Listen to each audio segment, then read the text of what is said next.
Excellent. Well, thank you for the introduction. My name is Dan Cunningham, and I'm an engineer here at Fiskars.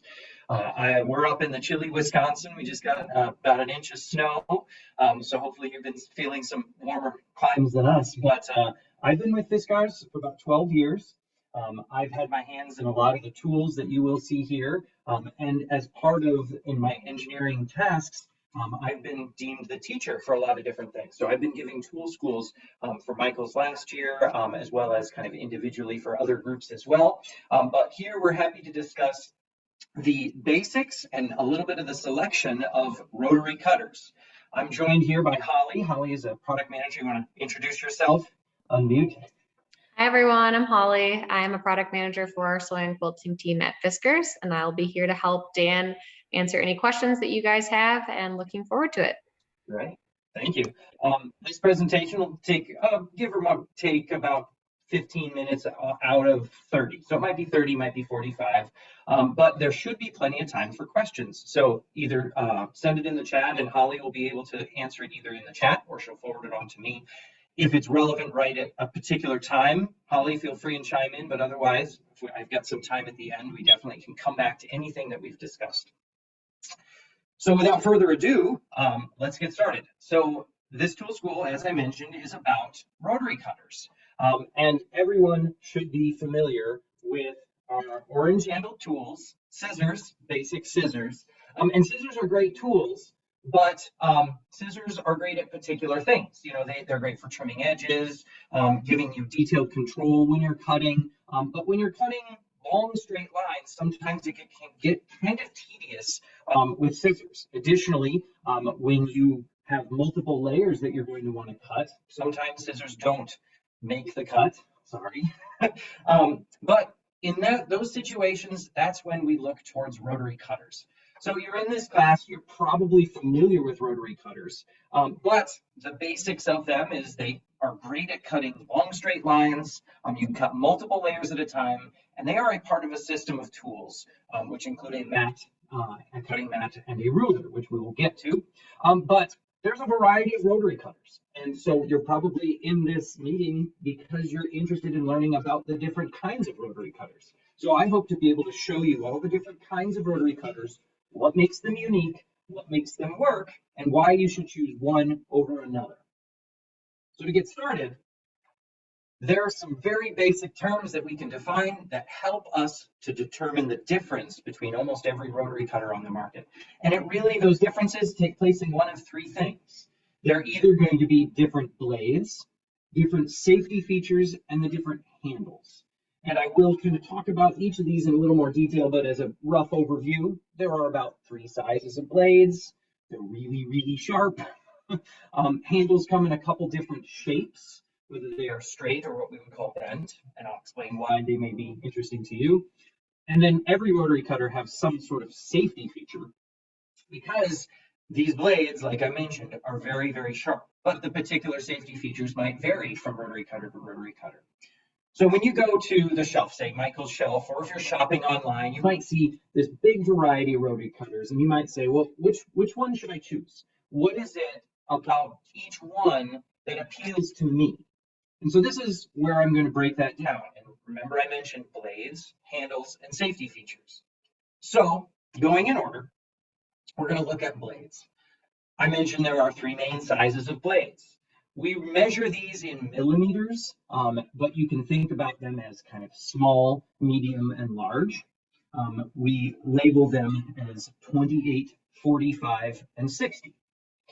In general, 45 millimeter blades are going to be the things that you see most frequently. They're about the size of, well, I don't know, smaller than a silver dollar pancake. 60 millimeters are a little bit bigger. You can kind of see that difference there. And 28 millimeters are a little bit smaller. So again, they're a little bit smaller. So the reason there are three different types is the different blades are good at specific things. So the smallest blades, the 28 millimeter blades, and in the 28 millimeter blade handles, they're great for short curves and, curved lines, following the curve of a pattern if you're cutting out for garments. doing intricate cutting where you've got to do small little cuts or get into small areas, because their smaller size means they can curve faster, make a shorter radius of curvature. When you step up to the medium size, a lot of people call these like the Goldilocks size. These are kind of great at everything. They're going to be able to create curves similar to 28s, maybe not quite as shallow of a curve, but still be able to curve. And because they're kind of this universal Goldilocks, they're also the most frequently found on the market. They're the easiest to find. There's the most kind of handles that use those types of blades. When you move up to that 60, this 60 is bigger.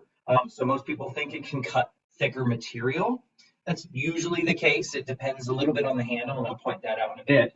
But it has a little bit of a struggle when it comes to curves, because it's a larger blade. It won't be able to go around curves quite as nicely. So this is great for those long, straight curves. They're a little bit more expensive because they are bigger, but they will last a little bit longer too because they have more bladed area. You can think about how long the blade is. There's more of it on a longer one. So those are the basics of those blades. Again, it's the 28 millimeter, 45, and 60. And you can think about what you generally do as projects. Are you doing lots of quilt squares that are only straight cuts? You're only ever making straight cuts. Well, then in that case, maybe that 60 millimeter blade is great for you, because then you can have them last longer. You can dig through potentially thicker materials. But maybe you generally use your rotary cutters for patterns, cutting out curves, maybe doing some DIY art projects with fabrics. In that case, those curves would be better with a shorter 28. But if you're a little bit of everything, well, then that 45 might be the ideal one for you. Switching over to handles, there are generally two types of handles of rotary cutters. And let me switch over to a slightly different view, because I've got several handles out here, but in summary, there are what we call stick handles, which look a little more like sticks. And then there are bent rotary cutters, which have a little bit of bend to them. And here I'm going to show off the difference between the stick and the bent. Now, in general, the stick rotary cutters, they're pretty much as you described them with the word stick. They're a line, straight in line with the blade. Now, these are pretty good in that you can just kind of pull the guard back and cut along a line with that, and you just, pretty easy. It's pretty straightforward, easy, nothing really tricky about this one. And let's say you're at a situation where you and another person are working with the same rotary cutter. They're lefty and you're a righty. Well, this is an easy tool to be able to use right-handed or flip around and cut left-handed, because it's right in line with your handle. The blade is right in line, so it's kind of that stick profile. Now, the problem with this stick, and it comes with the fact that it's right in line with the handle, is when you make the cut, you kind of got to twist your wrist. And I'll turn this way so you can see a little better. You have to twist your wrist up in order to get that blade to fully engage with the rotary mat underneath. That wrist twist can be a little uncomfortable for people, especially people with either limited mobility of your wrist or arthritis can cause pain in your wrist by kind of overextending in those directions. So we also make bent. Now, a bent rotary cutter is not really in line. The blade is now out of line. But what that means is you can push that blade straight down into the fabric without bending your wrist. So whether you hold it with your finger over top or you hold it with your hand like this, both of these situations, that wrist is in a fairly neutral position. So you can kind of see this way, or if I hold it up to this camera, your wrist is in a much more neutral position. A lot of people consider this more comfortable to use because they don't have to bend their wrist quite as far over. There is a downside to this, though, in that if you are working with multiple people, this right now, the blade is on this side, and I have to use it right-handed. If I try to flip to my left hand, now the blade is on the back. Now, if you are working alone, it's very easy to take this blade, flip it to the other side, and use it as a left-handed only tool. So every one of these rotary cutters can be used either lefty or righty, but the advantage you gain from having the stick rotary cutter is that you can have it be lefty and righty kind of simultaneously. So that's a handy thing that comes with the stick rotary. Now, when it comes to the stick rotary cutters, there are, of course, different sizes. You could go with a 45 millimeter, that's kind of that universal blade, or the larger 60 millimeter. Now, some people say that the 60 millimeter will cut thicker materials, and you might think, wow, it'll cut, I don't know, 15 millimeters thicker material. It's not quite true, and mostly because it has to do with the handle. So both of these handles are stick. They're both very similar, but the amount that the blade is exposed out the top is a little bit different. That 60 millimeter pokes out a little further. So you can imagine that this would be able to cut thicker materials a little easier than this one. But it's actually not a lot. You can see it's maybe a couple extra millimeters. So it's not a ton, but it is there. So again, if you're cutting a lot of thick material, might be a reason you want to use the 60 millimeter blades versus the 45 millimeter blades. But when it comes to bent, there are several different styles of bent handles. And some of this is the safety features, which we'll talk about in just a second, or some of it is more aesthetics. Do you like ones that are all over gray with a nice gray handle, finger guard underneath? Or do you like the kind with soft grip? This one actually has a higher, slightly higher texture on here, so you feel like you're in more control. Do you like this style of pushing with your finger to engage it, or this one? Or, and I can flip over to the other. If you go to the next slide, we can actually talk about the safety of it a bit. That's where some of these bends are also a little bit different. So when it comes to safety, I mentioned every blade is really sharp. In fact, rotary blades are essentially the sharpest blades that Fiskars makes. They're really, really sharp.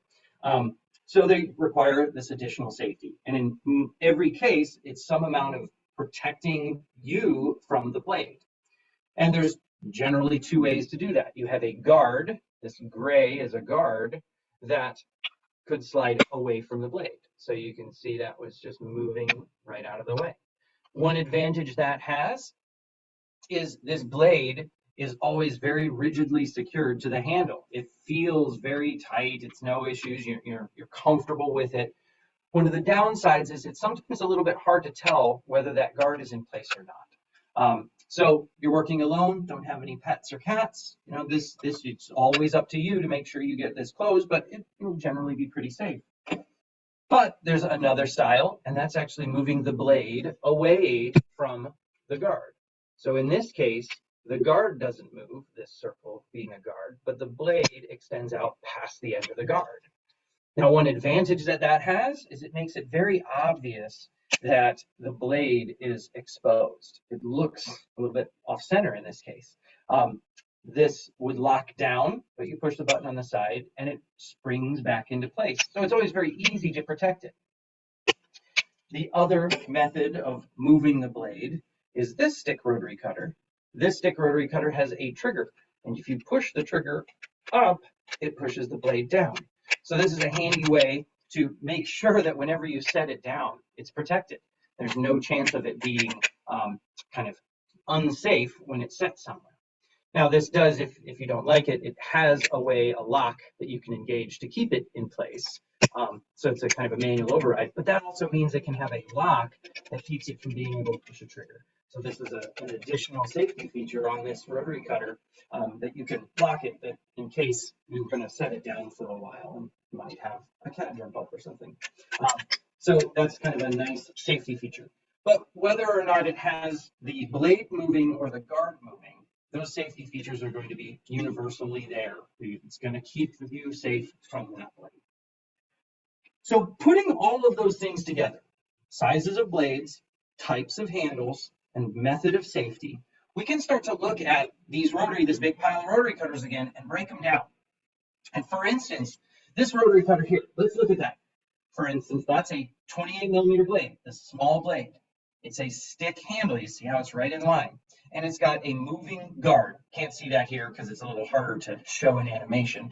But if those were your three choices, we've got the perfect rotary cutter for you here. Now, alternatively, you might want something that is the bent style handle, 45 millimeter, because, or no, that one's a 60 millimeter, because you might be cutting straight lines primarily and potentially cutting a lot of batting or something that requires maybe a little bigger blade. But you really like that extra safety feature of the auto safe aspect of the trigger. Well, then you get that perfect one there for you. Or if you like an old traditional classic, maybe that not quite as splurging on cost, but very standard, but very reliable.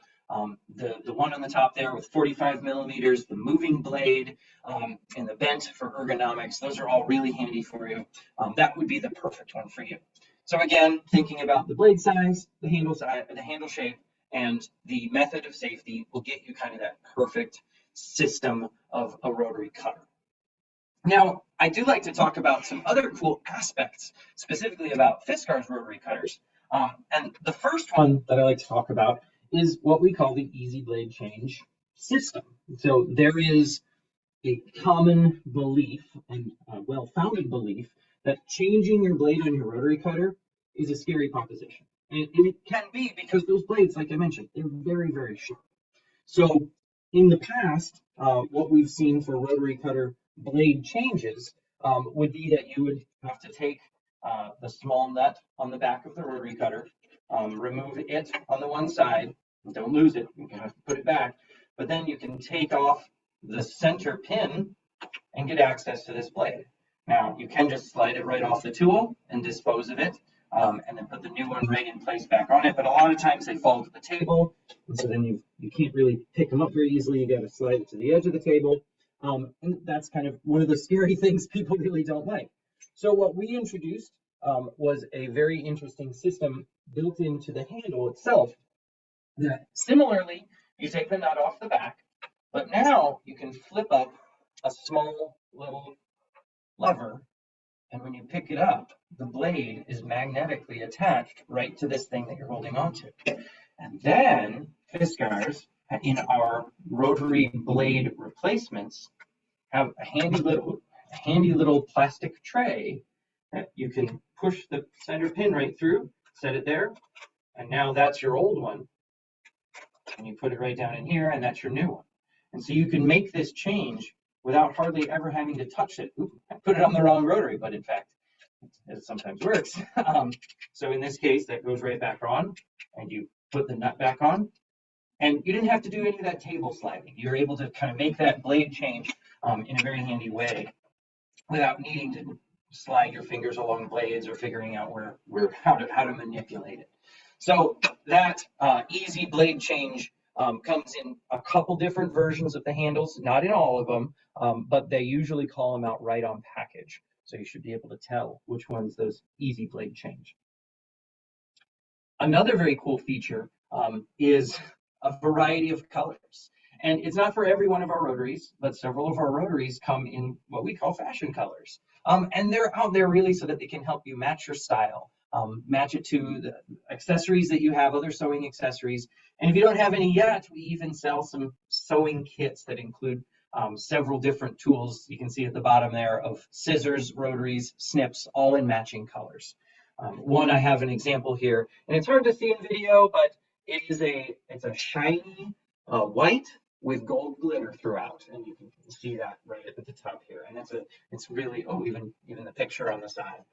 It's really impressive in real life, and it feels nice in the hand. It's not like it's sharp or anything, but it's a way to kind of bling up some of your rotary cutters, and it looks very nice. So that's handy. And then one other tool that I like to talk about that is a rotary cutter, but is not quite what you would normally think of as a rotary cutter, is this rotary cutter system for cutting circles. So often you'll have a situation where you want to embroider a set of circles onto, say, a tote bag, or you're doing a wall craft that you want to cut out either paper circles or fabric circles that you could then tack up onto a wall. Circles is sometimes difficult to cut, especially cleanly, when you're going to get up close to it, or if you're going to, have the edges exposed. you really want a nice clean edge. And we heard that people had trouble with that. And so we designed this tool that's for cutting fabric circles. And as this little video demonstrates, and I can demonstrate here down on the board in just a second, you take a fabric and you're going to fold the fabric in half. Oh, I should have done this beforehand. Fold your fabric in half, and then you're going to take the fabric fold line and line it right up to a line that's shown on this mat or this cutting guide. And this cutting guide is important to get lined up. But there you go, half circle right along that line. And then this tool doesn't look much like a rotary, but when you pop the guard off, and you're going to extend it by pushing it down, and it reveals a little tiny, about a 28mm rotary blade right inside there that acts just like a rotary cutter. But it's very handy that that blade will follow along the track without having you need to kind of move with it. And so by going around in that complete circle, it takes a perfect circle right out of that fabric. And now you just iron that nice and flat, and it's a nice little circle for you to do your crafts with. And then this tool can just have the guard set right on it, and you can store that away. So whenever you need to make those craft circles out of fabric or paper, then you can use that rotary circle cutter to do a great job of that.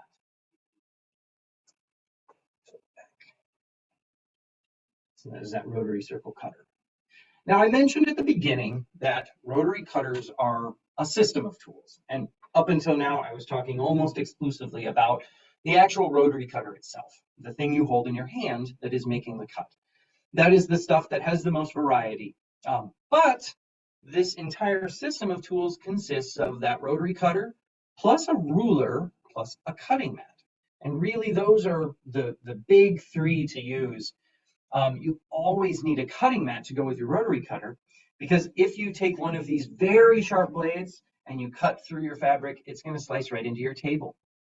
Or if you're cutting on a stone countertop, I have seen that before, it's going to dull the blade right away because that blade is so incredibly sharp. So our cutting mats are special in that they're meant to be paired with our rotary cutters. In a little more detail, the rotary cutter lets you make the cuts. The rulers let you measure and then make those straight lines because you can run your rotary cutter right up against the edge of the ruler. And then that cutting mat is protecting both the work surface and your blade, as well as using some grid lines roughly on here to square up material, things, make sure your lines are going to be perpendicular, things like that. But because the rotary cutters themselves have a lot of variety, so do the accessories. So when it comes to cutting mats, there are different sizes. I mean, some of them are this is an 18 by 12, which is on the smaller side of a rotary cutter, very portable, very nice to have, just to be able to toss somewhere. But in some cases, you need something that's really big, and the 2 foot by 3 foot version is what I've got laid out here.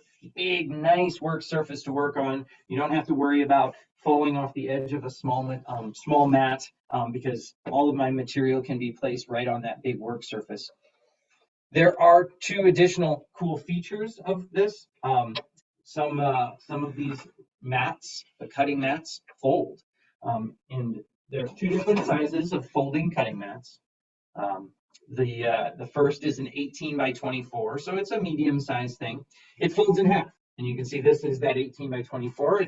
You can work on it when it's unfolded or when it's folded up. It makes kind of a small little mat, but we definitely recommend unfolding it into the full 18 by 24 size. So it's nice and handy to have packed away, especially because the larger 24 by 36 folds into thirds. So it becomes this 12 by 24, a lot smaller, a lot easier to handle. But then there's other cool features, like it's got a wavy edge right along there to prevent your blades as you're passing through from falling into the crack. The fact that it's wavy means your straight cut will never fall down into that wavy edge. And additionally, the back side of these folding mats have a non-slip layer of foam so that the mat stays in place right on your table, doesn't slip around. And just like the mats having a variety, there's a variety of rulers. So the sewing rulers come in small 8x8s, or 8.5x8.5, or even this little 6.5x6.5, and that half is for a seam allowance. So that the orange along the edge there is for seam allowance, or longer, straighter versions that could be, up to 2 feet long. There's additionally even one that, let me set it down. I don't see it, but it's under this. It's a 2 foot by 6 inch that unfolds. So it folds down into an 8-inch by 6-inch. But when you flatten it out and lay it down on the table, it becomes just as high performing of a sewing ruler as a regular one. It's got a nice flat straight edge, really you can hardly feel any seams at all right along there. And we test these hinges to go for thousands and thousands of cycles, many more times than you would ever open and close them in real life. So we know they're durable, we know they're straight, and they're much easier to pack away then. So yeah, there you go. I showed that off. So far this presentation was really just talking about the tools, and that's what it was for. It's a tool school. We didn't really talk about methods or projects, but I do have some friends here that can talk about projects. So I think, Holly, you wanted to definitely talk about a few things that you can do with rotary cutters. Yeah, I know there's some questions coming through the chat that we can get to, but I'll go through this and then we can do a little Q&A. But I did drop in the chat some links to these good examples. As I mentioned, we've been working with an influencer, Emily Vanhoff. She's been teaching monthly classes through Michael's on our behalf, and you can check all those out on YouTube and as well as her blog. And she really kind of goes over a lot of the techniques on why you'd use a rotary cutter. I know in the comments, there was a couple people that mentioned they actually never used a rotary cutter before. And that's one thing we're really trying to educate people on, the difference between a scissors and a rotary cutter. And I like these images because I think they help highlight the different projects you can do. So cutting those strips or creating checkerboard, it's going to be much quicker for you to use a rotary cutter, your mat and ruler, than taking scissors and cutting through all of those. It's going to be faster and it's going to be more precise. The same thing with the triangles, as you see there, and the squares as well. It's really about efficiency and precision. And then the next slide, it kind of goes into her projects a bit more. Yes, there we go. As I mentioned, you can check her out on the blog. I will redrop that link in, but I highly recommend checking these out. She's done a great job showing a variety of different projects. As you can see down there, making your own toolkit if you're just kind of starting out on sewing. What's nice about that is it's felt, and you're not having to worry about seam allowance and fabric fraying. Then to the right, there's a little bit of a step up of the pouch for storing tools and whatever it may be, but you will have to deal more with adding zippers and learning about closing seams and whatnot. And then there's upcycling. As you can see, she's taken some denim there with the checkerboard. There's just a variety of projects she's done. I think she really highlights how efficient a rotary cutter can be.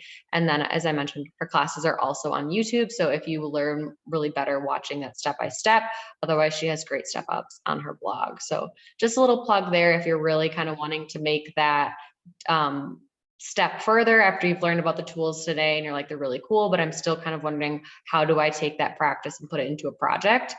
And actually, I'm getting a message too. I forgot she does have a class this week. I believe she's making a table runner just in time for the Thanksgiving and Christmas holidays coming up. So you want to check that out as well. Maybe we can get that link dropped in there as well to check out her class. But Dan, there are some questions in the chat. One was a really good one. It says, from Kathy, I've used a few times, I've seen rotary cutters used. It looks as if no pressure was needed to make the cut. Can you ask Dan to explain the amount of pressure to apply, assuming a standard rotary cutting mat is used? Sure. I can even show some example. I've got this fabric laid out here. So in general, the amount of force required to cut with a rotary cutter is fairly low. It's not zero. You do still have to be able to cut through, but in general, once it's down, as you're pushing forward with that blade, here, it's mostly just holding it against the cutting mat. And so, making a pretty straightforward cut is pretty clean. If you were to cut multiple layers, or if you're cutting heavier materials, that's when you're going to start to need to put a little more force down onto it. So for instance, now I've got, well, let's go with 4 layers. Obviously I'm not doing a great job of measuring and cutting, but this is just an example. So now if I've got 4 layers, if I don't push as hard, that rotary cutter won't quite make it through all of them. It made it through, it looks like the top, but just a little more force. You can see my fingers going a little harder downward. That little bit more force is able to cut through because these blades are so sharp. Now, if you get to a situation where you've been cutting a lot of denim, or you've been cutting for an entire quilt's worth of cotton, fabrics, you might be starting to dull your blade because they are so incredibly sharp.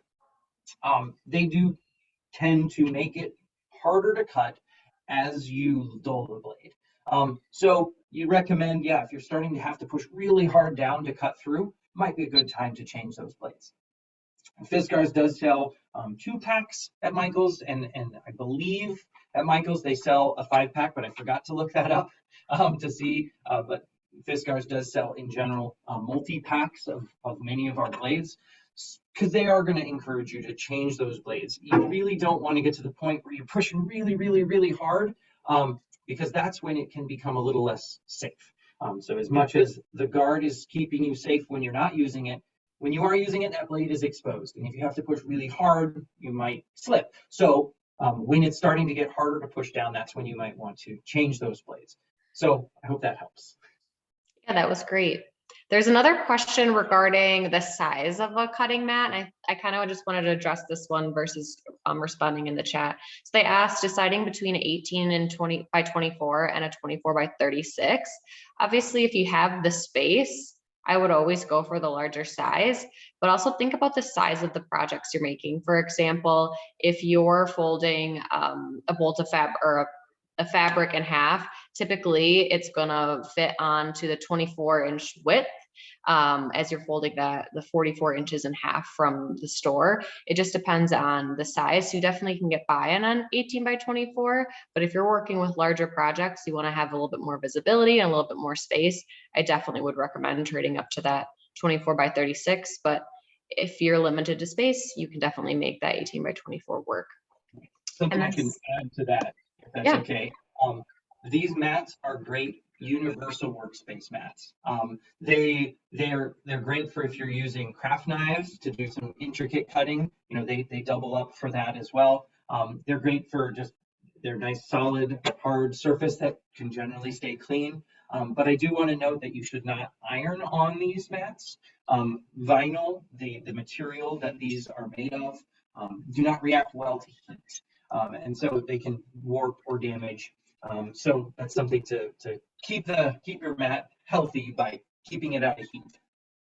That was perfect, Dan, because someone else had brought up X-Acto and you had taken the next question or statement. So I think these are, as we're talking about them kind of in the sewing and quilting category, that's where you'll find them at Michael's. They're primarily used with rotary cutters, but we've kind of been talking about how every project starts with a mat. So it's really a protective surface too. Even if you're painting or crafting, whatever it may be, you can clean and wipe that up. As she mentioned, X-Acto knife, if you're working with die cutting tools too, it's a great surface to be able to just protect your work surface as well. I'm a little spoiled because, I work here and I have helped design some of these things that my workspaces at home they're just covered in mats because I can. There's another question that talks about disposing the old blades, how they can hurt. They're very sharp and can hurt someone. So we're actually going to be in the near future, some of the blades we're going to be coming out with are going to have a little bit of a better home for you to dispose them in. But right now we'd still recommend, if you're taking out of a new blade into the old, maybe swapping them in and taping it shut into that previous case. So that way it is round up correctly and not just thrown into a garbage. Yeah, I know people break glass sometimes, and you would dispose of this blade in the same way that you would dispose of broken glass. You want to keep our friendly garbage collectors safe, so you try and kind of contain it in such a way that it won't stick out and be able to cut. There's one question they're asking about using glass on a cutting mat. I'm not necessarily sure what the question is there. If you could elaborate a little bit more Sure. on I that one. bet I know what they're asking. Oh, So okay. it, um, in a lot of situations, not a lot, but occasionally on the market, you will see glass cutting mats intended normally in the kitchen, but I have seen them marketed towards Oh. rotary cutters. And we really, really do not recommend using glass cutting mats. They're in the same way going to wear down your blade as fast as a granite countertop, for instance.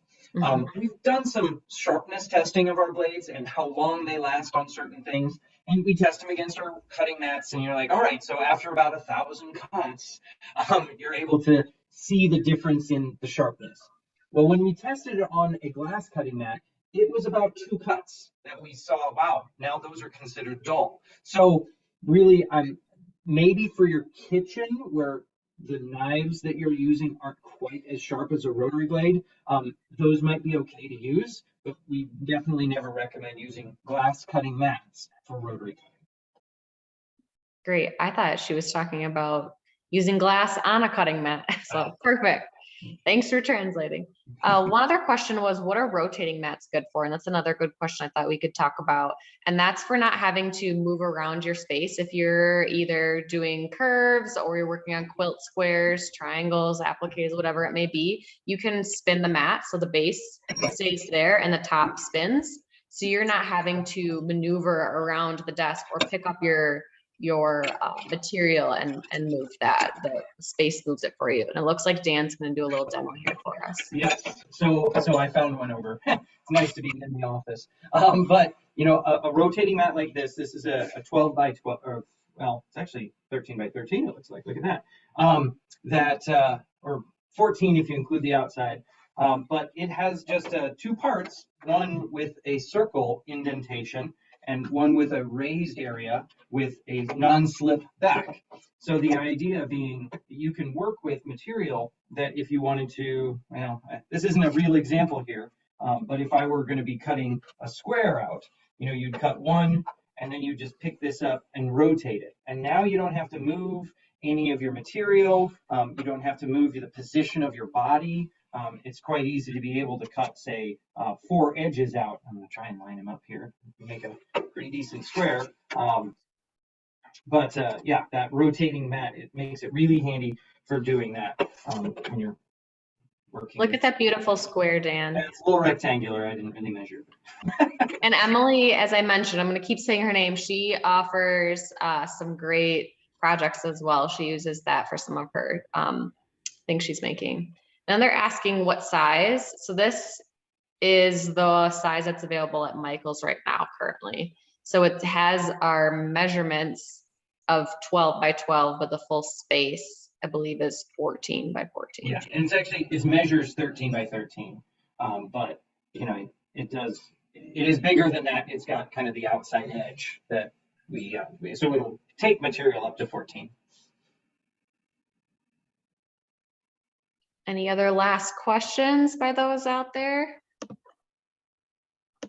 Everyone's very excited about the rotating mat, Dan, so thank you for that. Good. I find it on the back wall over there. I didn't even think to grab one.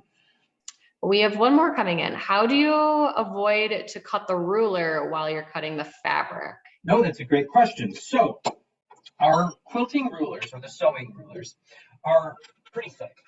They're much thicker than you might see in the office space where you've got a thinner metal ruler. These quilting rulers are about 1/8 of an inch thick. And the reason for that is when you then set it down and you take the blade and run it up against the edge of that mat, with just that little tiny bit of downforce, it never rides up on top of that ruler. So that extra thickness really helps when it comes to using that rotary cutter because it lets it so that ruler doesn't climb up.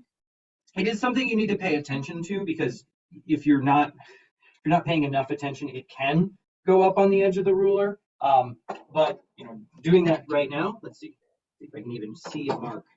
You can maybe barely feel a mark that I made, but you can't see that mark. So the rulers are pretty durable too.